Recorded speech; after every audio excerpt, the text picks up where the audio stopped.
Israeli অবরোধ ও টানা হামলার মুখে গাজার স্বাস্থ্য ব্যবস্থা কার্যত ভেঙে পড়েছে। ব্লাড ব্যাংকগুলোতে রক্তের মজুদ শেষ হয়ে গেছে। এছাড়া অনেক সম্ভাব্য রক্তদাতা অপুষ্টিতে ভুগছেন, ফলে তাদের রক্ত নেওয়া সম্ভব হচ্ছে না। জ্বালানি সংকটও তীব্র হয়েছে।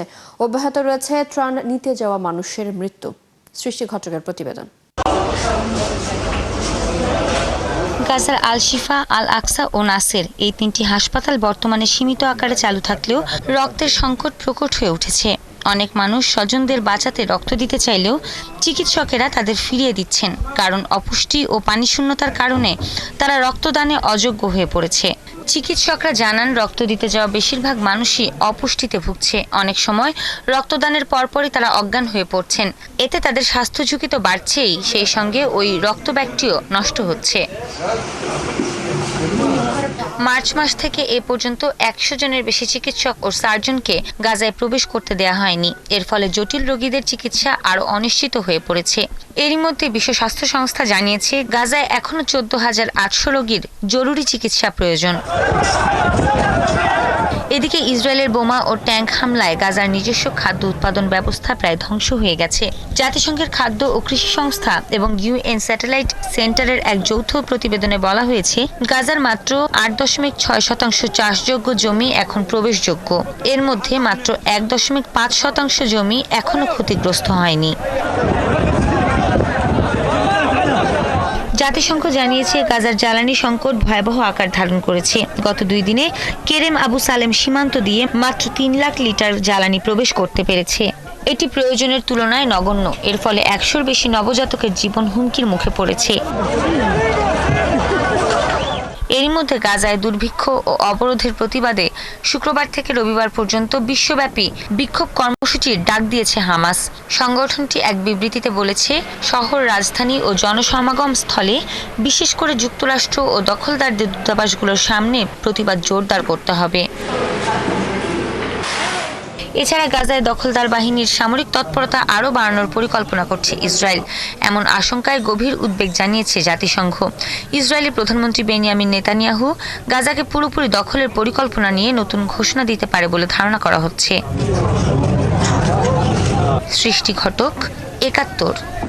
যুক্তরাষ্ট্রের অতিরিক্ত 25% শুল্ক আরোপের জবাবে ভারতীয় কংগ্রেসের নেতা ও সংসদ সদস্য শশী থারুর ওয়াশিংটনের বিরুদ্ধে পাল্টা 50% শুল্ক বসানোর আহ্বান জানিয়েছেন। বৃহস্পতিবার লোকসভায় কেরালার তিরুবনন্তপুরমের এই সংসদ সদস্য সাংবাদিকদের সাথে কথা বলার সময় বলেন, যুক্তরাষ্ট্র যদি তাদের পণ্যের ওপর 50% শুল্ক আরোপ করে, ভারতও তাদের পণ্যের ওপর 50% চাপাতে পারে। এটি হওয়া উচিত পাল্টা পদক্ষেপ বলেও জানান তিনি। ভারতীয় পণ্যের ওপর মাত্র 1 সপ্তাহের ব্যবধানে 50% শুল্ক আরোপ করেছেন মার্কিন প্রেসিডেন্ট ডোনাল্ড ট্রাম্প। এমন পরিস্থিতিতে দিশেহারা পোশাক উৎপাদনকারী কোম্পানি পার্ল গ্লোবাল ভারত থেকে সরিয়ে বাংলাদেশ সহ 4টি দেশ থেকে পোশাক উৎপাদন করবে কোম্পানিটি। গ্যাপ ও কোহলস সহ বিভিন্ন ব্র্যান্ডের পোশাক ভারতে উৎপাদন করে যুক্তরাষ্ট্রে রপ্তানি করে পার্ল গ্লোবাল। কিন্তু এখন ভারত থেকে রপ্তানি করলে 50% শুল্ক দিতে হবে। তাই মার্কিন ক্রেতাদের চাপে পড়েই তারা এই সিদ্ধান্ত নিয়েছেন বলে জানিয়েছেন কোম্পানিটির মহাপরিচালক।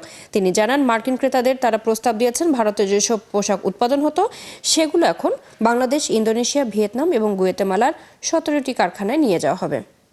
যুক্তরাষ্ট্রের প্রেসিডেন্ট ডোনাল্ড ট্রাম্প ঘোষিত নতুন শুল্ক বিশ্বের 90টিরও বেশি দেশের উপর কার্যকর হয়েছে।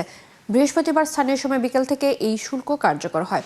এদিকে চুক্তির সময় শেষ হওয়ার ঠিক আগে ট্রাম্প সামাজিক যোগাযোগ মাধ্যমে এক বার্তায় লিখেছেন, শুল্কের ফলে যুক্তরাষ্ট্রে এখন বিলিয়ন বিলিয়ন ডলার প্রবাহিত হচ্ছে।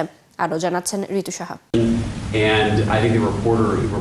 অবশেষে বিভিন্ন দেশের ওপর যুক্তরাষ্ট্রের আরোপ করা অতিরিক্ত শুল্ক কার্যকর হয়েছে।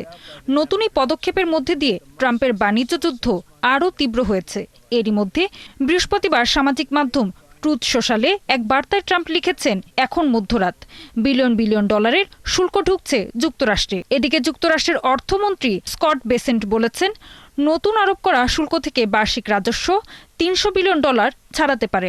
ট্রাম্পের এই নীতির আওতায় ভারতকে 50% শুল্কের মুখোমুখি হতে হয়েছে, যা আগামীর 27 আগস্ট থেকে কার্যকর হবে। তবে এর হাত থেকে বাঁচতে ভারতকে রাশিয়া থেকে তেল কেনা বন্ধের শর্ত দেয়া হয়েছে। এই পদক্ষেপকে নয়াদিল্লি অন্যায্য ও অযৌক্তিক বলে মন্তব্য করেছে। अपने किसानों অন্যদিকে ট্রাম্প বিদেশে তৈরি কম্পিউটার চিপের ওপর 100% শুল্ক আরোপের হুমকি দিয়েছেন, যাতে প্রযুক্তি সংস্থাগুলো যুক্তরাষ্ট্রে বিনিয়োগ করতে উৎসাহিত হয়। আর এই হুমকির পর অ্যাপল যুক্তরাষ্ট্রে $100 বিলিয়ন বিনিয়োগের ঘোষণা দিয়েছে। নতুন শুল্ক নীতিতে সবচেয়ে বেশি ক্ষতিগ্রস্ত হয়েছে দক্ষিণ পূর্ব এশিয়ার রপ্তানি নির্ভর দেশগুলো। লাওস ও মিয়ানমারের ওপর 40% পর্যন্ত উচ্চ শুল্ক আরোপ করা হয়েছে। যুক্তরাজ্য, জাপান ও দক্ষিণ কোরিয়ার মতো কিছু দেশ যুক্তরাষ্ট্রের সাথে চুক্তি করে কম শুল্কের সুবিধা পেয়েছে। ইউরোপীয় ইউনিয়নও ওয়াশিংটনের কাছে একটি কাঠামো চুক্তি করেছে, যেখানে তাদের পণ্যে 15% শুল্ক মেনে নেওয়া হয়েছে। বিশ্লেষকরা বলছেন, নতুন এই শুল্ক নীতি কয়েক মাস কিছুটা বিশৃঙ্খলা তৈরি করবে, তবে পরবর্তীতে স্থিতিশীলতা আসতে পারে বলে মনে করছেন তারা। এছাড়া কানাডার উপর শুল্ক 25% থেকে বাড়িয়ে 35% করা হয়েছে। মেক্সিকোর সঙ্গে আলোচনা চলছে, তাই তাদের শুল্ক 90 দিনের জন্য স্থগিত করা হয়েছে। ট্রাম্পের এই বাণিজ্য নীতির মূল লক্ষ্য হল বৈশ্বিক বাণিজ্য ব্যবস্থাকে নতুন করে সাজানো। ঋতু সাহা, 71।